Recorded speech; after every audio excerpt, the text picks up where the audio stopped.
C'est tout ce que vous avez? Une seule minuscule médaille? » Les mots fendirent l'air tel un coup de fouet. Le rire éclata aussitôt, strident et sans retenue, résonnant à l'intérieur du grand auditorium militaire. Debout, au centre de la pièce, la capitaine Helena Kovacs serra les poings dans son dos, ses jointures blanchissant. Elle garda le regard fixé droit devant elle, refusant de laisser la blessure paraître sur son visage. Elle avait affronté le chaos du champ de bataille, survécu à des nuits glaciales, sans nourriture ni abri, et enduré le silence des amis qui n'étaient jamais revenus. Mais ce moment, devant des centaines d'officiers décorés, semblait pire que tout le reste. Le général Markus Heinemann, l'imposant officier allemand aux rangées de médailles rutilantes agrafées sur sa poitrine, s'appuyait nonchalamment contre le podium. « J'ai vu des élèves officiers recevoir plus de reconnaissance après un simple exercice de fin de semaine, » ajouta-t-il avec un sourire cruel, sa voix assez forte pour que tout le monde l'entende. Une vague de gloussements parcourut la salle, les officiers chuchotant derrière leurs uniformes impeccables.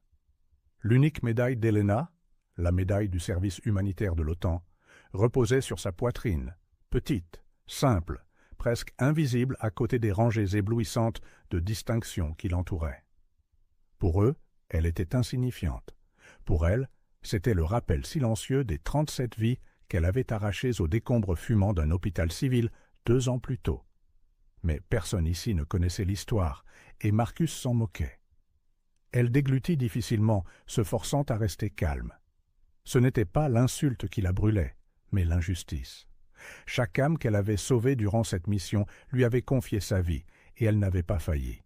Mais dans cette salle, où les jeux politiques déterminèrent la valeur, les actes comptaient peu sans le prestige. « Capitaine Kovacs, » poursuivit Markus, feignant de parcourir son dossier sur sa tablette. « La prochaine fois que vous voudrez impressionner le commandement de l'OTAN, envisagez peut-être de faire quelque chose de significatif. » Sa mâchoire se crispa. « Permission de parler librement, mon général ?» Sa voix était calme, mais empreinte d'une fermeté d'acier. Les rires dans la salle diminuèrent légèrement. Markus haussa un sourcil, visiblement amusé. « Je vous en prie, capitaine. »« Éclairez-nous. » Helena prit une profonde inspiration, sa poitrine se soulevant et s'abaissant lentement. « Avec tout mon respect, mon général, les gens que j'ai sauvés ne se souciaient pas des médailles. Ils se souciaient de vivre. » Un lourd silence s'ensuivit, seulement brisé par quelques murmures épars. Le sourire de Markus vacilla une fraction de seconde, mais il reprit rapidement contenance, balayant ses paroles d'un rire moqueur. « Touchant, mais vous apprendrez, bien assez tôt que les sentiments ne gagnent pas les guerres. » Helena ne dit plus rien. Elle resta debout en silence jusqu'à la fin de la cérémonie, le poids du jugement pesant sur ses épaules. Pourtant, sous ce poids, quelque chose commença à brûler en elle, non pas la honte, mais la détermination. Cette nuit-là, assise seule dans ses quartiers, elle ouvrit le dossier des prochains tests de sélection des opérations spéciales de l'OTAN. Un programme très sélectif, réservé à ceux jugés stratégiquement valables, dont la rumeur disait qu'ils déterminaient les futurs commandants de terrain. Markus dirigeait l'une des équipes d'évaluation. Helena fixa le formulaire de candidature, ses doigts planant au-dessus du clavier. S'ils voulaient une preuve de sa valeur, elle leur donnerait plus qu'une preuve. Elle ne leur laisserait d'autre choix que de se souvenir de son nom. Le froid mordant de l'aube s'infiltrait sur le terrain d'entraînement de l'OTAN en Belgique, où les sélections des opérations spéciales allaient commencer. Des centaines de soldats d'élite de toutes les nations alliées s'étaient rassemblés, chacun porteur d'une réputation forgée par des années de service. Pour beaucoup, c'était l'étape finale avant d'être choisi pour les missions les plus critiques. Pour Helena, c'était plus qu'une épreuve. C'était une réhabilitation. Elle s'était entraînée sans relâche pendant des semaines, enchaînant les exercices jusqu'à ce que ses poumons la brûlent, poussant son corps au-delà de l'épuisement, affûtant ses instincts jusqu'à ce que chaque son, chaque ombre lui parle. Le sommeil était devenu un luxe qu'elle ne pouvait plus s'offrir.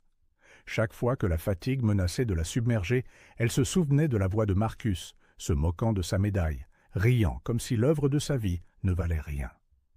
Ce souvenir devint son carburant. Le briefing d'ouverture commença sous un ciel grisacier. Le général Marcus se tenait au podium, sa présence toujours aussi imposante, son regard acéré balayant les candidats rassemblés. Il s'arrêta brièvement lorsque ses yeux se posèrent sur Helena, son sourire narquois revenant comme un défi silencieux. « Bienvenue aux sélections des opérations spéciales de l'OTAN », commença Marcus, sa voix empreinte d'autorité et de fierté. « Au cours des 10 prochains jours, vous serez testés sur votre endurance, votre stratégie et votre leadership. Seuls ceux qui feront preuve de capacités exceptionnelles poursuivront. Il n'y a pas de seconde chance. » La première phase débuta par une marche d'endurance exténuante de 40 km avec équipement de combat complet. Helena courut sur un terrain accidenté, ses bottes s'enfonçant dans la boue, son équipement pesant lourdement sur ses épaules. Autour d'elle, les candidats commencèrent à abandonner, un par un, leurs muscles cédant à l'épuisement. L'équipe de Marcus observait à distance, prenant des notes, leurs yeux vifs comme des vautours tournoyant au-dessus d'une proie. Au 30e kilomètre, sa vision se brouilla et ses respirations devinrent saccadées, mais elle refusa de ralentir. Un lieutenant français à ses côtés trébucha et tomba, se tenant le genou. Sans hésitation, Helena le releva, passant son bras sur ses épaules. « Vous n'y arriverez jamais en le portant », aboya un major britannique en passant en courant. « Regardez-moi faire », rétorqua-t-elle, sa voix ferme malgré le feu dans ses poumons. À la fin de la marche, elle franchit la ligne d'arrivée en dernière position, mais elle la franchit avec le lieutenant toujours debout. Le regard froid de Marcus la suivit, indéchiffrable, mais elle perçut le léger pli de dédain au coin de ses lèvres. Il n'était pas impressionné. Pas encore. Les jours suivants mirent à l'épreuve leur esprit et leur détermination. Simulation de guérilla urbaine, exercice d'extraction clandestine, scénario de stratégie à réponse rapide, où les secondes décidaient de l'échec ou du succès. Chaque nuit, Helena s'effondrait sur sa couchette, son corps hurlant de protestation, mais son esprit ne cédait jamais. Discrètement, elle commença à remarquer quelque chose, des murmures parmi les autres candidats, de petits hochements de tête respectueux, des regards de confiance. Elle était devenue quelqu'un vers qui il se tournait instinctivement lorsque la situation devenait chaotique. Le 5e jour, le désastre frappa lors d'une simulation de sauvetage d'otages. Une erreur de calcul d'un officier allemand fit que toute l'unité fut compromise, les alarmes hurlant à travers le complexe d'entraînement. Les candidats paniquèrent, criant des ordres contradictoires. Marcus et son équipe d'évaluation observaient d'en haut, griffonnant furieusement des notes. Helena n'hésita pas. « Tout le monde, regroupement au secteur C, maintenant !» Sa voix trancha le chaos, nette et autoritaire. En quelques secondes, les gens se mirent en rang, suivant son exemple. Elle improvisa un nouvel itinéraire, exécuta une manœuvre de diversion et réussit à sortir les otages, avec un minimum de pertes, tout cela sous un feu nourri simulé. Quand l'exercice se termina, le silence tomba. Même Marcus ne dit rien, son expression illisible alors qu'il écrivait sur son porte-bloc. Cette nuit-là, Helena entendit 2 officiers devant le mess. « Elle est douée », chuchota l'un. « Trop douée », répondit l'autre. « Mais Marcus ne l'aime pas. Méfiez-vous. » Elle retourna à sa couchette, fixant le plafond dans la pénombre. Elle sut alors qu'il ne s'agissait plus de survivre aux épreuves, mais de déjouer Marcus lui-même. Il ne testait pas seulement ses compétences, il attendait qu'elle échoue. Mais Helena Kovacs n'allait pas lui donner cette satisfaction. Au 7e jour des sélections de l'OTAN, la fatigue avait creusé de profondes rides sur le visage de chaque candidat. Les corps se mouvaient plus lentement, les voix devenaient rauques et pourtant la pression ne faisait qu'augmenter. La phase suivante était la plus critique. L'opération Rideau de fer, une simulation de 48 heures conçue pour tester le leadership, la survie et la prise de décision sous un stress extrême. Le succès garantissait presque la sélection. L'échec effacerait des semaines d'efforts. Helena se réveilla avant l'aube, resserrant les sangles de son gilet, repassant les cartes du terrain dans sa tête. L'affectation de son escouade s'afficha sur l'écran dans la salle de briefing. Unité Delta. Son cœur se serra quand elle vit l'évaluateur désigné pour superviser sa performance, le général Marcus Heinemann. Il croisa son regard à la lecture des noms. Il n'y avait pas de sourire narquois cette fois, seulement un regard froid et calculateur. Elle comprit le message instantanément. Les dés seront pipés. La simulation commença dans une forêt dense à la frontière belge. Les unités devaient infiltrer un territoire hostile, extraire un atout de grande valeur et échapper aux patrouilles ennemies. En quelques heures, l'influence de Marcus devint évidente. Les autres escouades recevaient des mises à jour et des ravitaillements en temps voulu. L'équipe d'Helena? Rien. Les communications tombèrent tôt mystérieusement en panne en pleine transmission, la forçant à improviser des itinéraires basés sur des renseignements partiels. À un moment donné, son unité atteignit un point de contrôle critique où des provisions étaient censées être cachées, rations, munitions, liaisons satellites. La caisse avait disparu. Un simple oubli? Peut-être. Mais quand elle aperçut Marcus sur la crête, les bras croisés, observant à distance, elle comprit. « Madame, » murmura le sergent Lopez, son second, « sans ravitaillement, nous ne tiendrons pas la nuit. » Helena serra la mâchoire. « Alors nous ferons avec ce que nous avons. » La forêt les mit à rude épreuve. La pluie tombait sans relâche, trempant l'équipement et glaçant les os. La faim rongeait leur concentration. Pourtant, elle refusa de craquer, ralliant son unité avec des ordres fermes et réfléchis. Ils se déplaçaient comme des ombres, contournant les patrouilles et tendant des embuscades avec une précision chirurgicale. Chaque obstacle devenait le carburant de sa détermination, mais Marcus n'avait pas fini. La deuxième nuit, une contre-attaque ennemie soudaine éclata, 2 fois plus importante et agressive que ce que les simulations autorisaient. Les coups de feu crépitèrent à travers les arbres. Des fusées éclairantes illuminèrent la canopée. Helena réalisa instantanément que cela ne faisait pas partie du scénario standard. Marcus avait augmenté la difficulté au-delà du règlement, la mettant au défi d'échouer. Son instinct prit le dessus. « Tenez la ligne !» aboya-t-elle, tirant Lopez à couvert et établissant des périmètres de défense. Pendant 40 minutes brutales, ils repoussèrent vague après vague jusqu'à ce que le dernier, ennemi, se retire. Épuisé et à bout de force, son unité avait accompli ce qui semblait impossible. À l'aube, ils atteignirent le point d'extraction, meurtris, ensanglantés, mais intacts. Et les attendants, porte-bloc à la main, se tenait Marcus. Il les examina lentement, son visage impénétrable. « Unité Delta », dit-il froidement. « Vous avez accompli l'objectif, de justesse. » Un de ses soldats, tremblant encore de fatigue, marmonna à voix basse. « De justesse? On vient de réaliser l'impossible. » Le regard de Marcus se posa sur lui. « Pardon, soldat ?» Sa voix trancha l'air humide du matin comme une lame. Le soldat se tut instantanément, mais l'attention de Marcus se reporta sur Helena.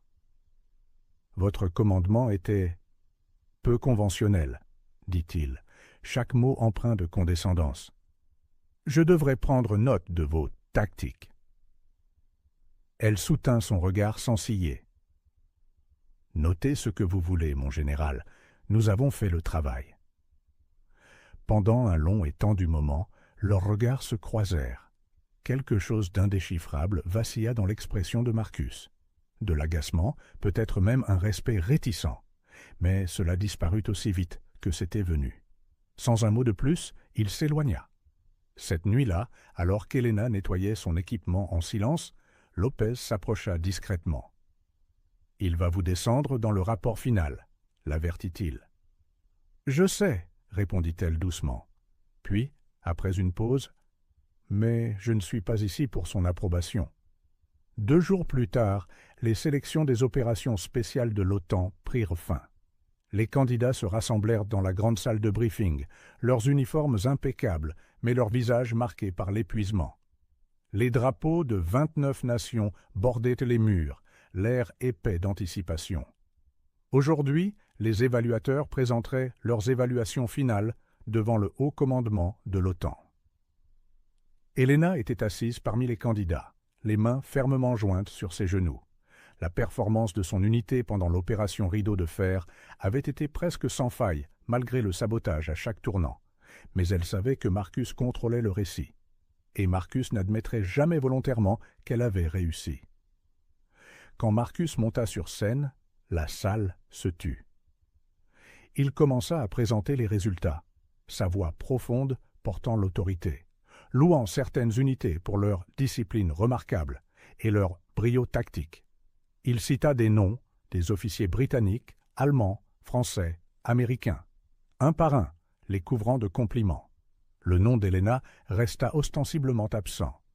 Finalement, lorsqu'il arriva à l'unité Delta, Marcus marqua une pause, la regardant brièvement avant de s'adresser à toute la salle.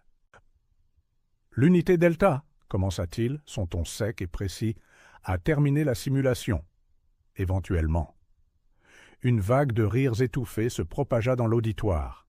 Marcus continua, ses mots des poignards délibérés. La capitaine Kovacs a fait preuve de tactique d'improvisation, mais au détriment du protocole, de l'efficacité et de la chaîne de commandement. Helena sentit la chaleur monter dans sa poitrine. Autour d'elle, les chuchotements tourbillonnaient, comme de la fumée. « Elle a tout raté ?» murmura quelqu'un. Marcus n'arrêta pas. « Franchement, » dit-il en posant sa tablette, « un commandant qui joue imprudemment avec des renseignements limités, qui risque des vies sans autorisation, devrait se demander s'il est apte à diriger des opérations spéciales. » L'humiliation était chirurgicale, publique et absolue. Les doigts d'Helena s'enfoncèrent dans ses genoux, sous la table, ses jointures blanches, mais elle força son visage à rester de marbre. Elle refusait de le laisser la voir craquer. Pourtant, au fond d'elle, la colère rugissait comme une tempête. Quand Marcus passa à autre chose, la cérémonie devint floue autour d'elle jusqu'à l'annonce. Le commandant suprême de l'OTAN lui-même, le général Richard Callahan, s'adresserait personnellement à la salle. Lorsqu'il monta sur scène, la salle se figea dans le silence. « J'ai examiné tous les rapports de terrain, » commença Callahan, sa voix grave et résonnante, et bien que les statistiques et les scornailles soient utiles, ils ne racontent pas toute l'histoire. Le commandement, ce n'est pas suivre un manuel, c'est inspirer les autres à accomplir l'impossible. Marcus croisa les bras, confiant, impassible. Helena retenait à peine sa respiration. Callahan poursuivit. Une unité, contre toute attente, a fait face à des scénarios inattendus bien au-delà du protocole. Ils se sont adaptés, ont protégé leurs gens et ont atteint leur objectif sans perdre un seul soldat. Ce genre de commandement ne peut être mesuré sur un porte-bloc. Un frémissement parcourut la salle alors que le regard de Callahan se posa directement sur Helena. « Capitaine Helena Kovacs, » dit-il, sa voix portant à travers l'auditorium. « Levez-vous. » Pendant un instant, elle ne put bouger. Lentement, elle se leva, tous les yeux rivés sur elle. Callahan s'approche du podium. « Vos actions durant l'opération Rideau de fer sont louables, » dit-il fermement. « Ingéniosité sous pression, loyauté envers votre équipe, et courage face à des obstacles écrasants. L'OTAN a besoin de leaders comme vous. » Un murmure parcourut la salle, respectueux cette fois, non moqueur. La mâchoire de Marcus se crispa, son porte-bloc serré en silence. Puis vint le rebondissement que personne n'attendait. Callahan s'avança, retira l'insigne de commandant de l'OTAN de sa propre poitrine et l'épingla temporairement sur celle d'Helena, en guise de reconnaissance, symbolique. La salle se figea dans un silence stupéfait avant d'éclater en applaudissements tonitruants. Et tandis qu'Helena se tenait là, fixant l'insigne, elle surprit l'expression de Marcus. Pour la première fois, il n'y avait ni sourire narquois, ni dédain, seulement une fureur tranquille et bouillonnante. Mais elle n'en avait pas encore fini. Les sélections étaient terminées, oui. Mais le règlement de compte ne faisait que commencer. 2 semaines plus tard, le quartier général de l'OTAN à Bruxelles bourdonnait d'énergie alors que les hauts commandants des nations alliées se réunissaient pour le sommet annuel du commandement stratégique. Pour la plupart, c'était la politique habituelle. Discours, poignées de main et images soigneusement élaborées pour la presse. Mais pour Helena Kovacs, c'était tout autre chose. Aujourd'hui, sa performance lors des sélections serait officiellement reconnue. Elle se tenait dans son uniforme impeccable, à l'extérieur de la salle principale, la même petite médaille du service humanitaire de l'OTAN épinglée sur sa poitrine. La même médaille dont Marcus s'était moqué. Son cœur battait la chamade, non pas de nervosité, mais sous le poids de tout ce qui avait mené à ce moment. À l'intérieur, le sommet commença par des présentations sur l'état de préparation et les opérations conjointes. Helena attendait en silence dans la section des candidats, tandis que Marcus était assis parmi les officiers les plus haut gradés près de l'avant, sa posture parfaite, ses médailles brillant sous les lumières. Il ne lui avait pas parlé depuis la fin des sélections, mais elle savait qu'il avait fait pression en coulisses pour l'écarter de toute considération pour un poste de commandement. Puis vint l'annonce. Le commandant suprême des forces alliées en Europe, le général Richard Callahan, va maintenant présenter une citation spéciale pour service exceptionnel et leadership sous la contrainte. Des chuchotements parcoururent la salle, tandis que Callahan s'avançait vers le podium, sa voix profonde et stable. Le leadership, commença-t-il, ne se mesure pas aux décorations, au grade ou à l'orgueil. Il se mesure à la volonté de placer les autres avant soi, de s'adapter lorsque les circonstances s'effondrent et de réaliser ce que les autres appellent impossible. Il marqua une pause, balayant l'audience du regard. Cette année, un officier a incarné ces principes lors des sélections des opérations spéciales et a prouvé que le courage parle plus fort que la politique. Un silence de plomb tomba sur la salle lorsque Callahan appela. « Capitaine Helena Kovacs, au centre !» Helena se leva lentement, le cliquetis de ses bottes résonnant doucement sur le sol poli, alors qu'elle se dirigeait vers la scène. Elle se mit au garde-à-vous, sa posture inébranlable, bien que son cœur tambourinât dans sa poitrine. Marcus la regardait depuis le premier. Rang, son expression figée, une tempête brassant derrière ses yeux. Callahan fit face à l'audience, tenant haut le rapport d'évaluation d'Helena. Confrontée à des désavantages délibérés, des contraintes de ressources et des probabilités quasi impossibles, dit-il, jetant un bref regard à Marcus. La capitaine Kovacs a mené son équipe au succès sans perdre un seul soldat. C'est ça, le leadership. Puis vint le moment que personne n'attendait. Callahan se tourna vers Marcus, sa voix stable mais tranchante. « Général Heinemann, levez-vous !» Marcus se raidit, sa chaise grinçant contre le sol alors qu'il obéissait. La salle devint complètement silencieuse. Les mots suivants de Callahan coupèrent comme de l'acier. « Vous l'avez sous-estimé. Publiquement. Vous vous êtes moqué de son service, avez rejeté ses accomplissements et remis en question sa valeur devant ses pairs. Mais le leadership n'est pas l'arrogance, Marcus. Aujourd'hui, l'OTAN reconnaît celle que vous avez ridiculisée. » Puis, devant toute la salle, Callahan se retourna vers Helena, sortit une médaille de citation polie de son écrin de velours et l'épingla juste au-dessus de la petite médaille humanitaire dont Marcus s'était autrefois moqué. À cet instant, un son résonna que personne n'oublierait, le claquement sec des talons de Marcus alors qu'il se redressait et levait la main pour un salut militaire complet et formel. La salle éclata en applaudissements, une vague de son déferlant comme le tonnerre, mais Helena n'entendit rien.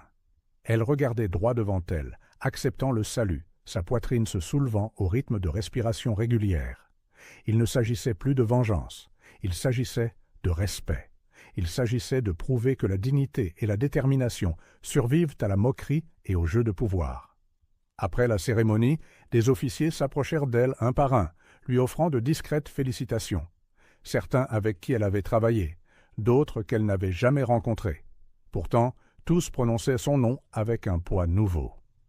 Quand Lopez la retrouva plus tard, il murmura « Vous n'avez pas seulement gagné les sélections, capitaine. Vous avez changé la façon dont ils nous perçoivent. » Helena sourit légèrement, ses doigts effleurant la minuscule médaille humanitaire toujours épinglée sous la nouvelle citation. La même dont Marcus s'était moqué. Elle ne semblait plus si petite, finalement.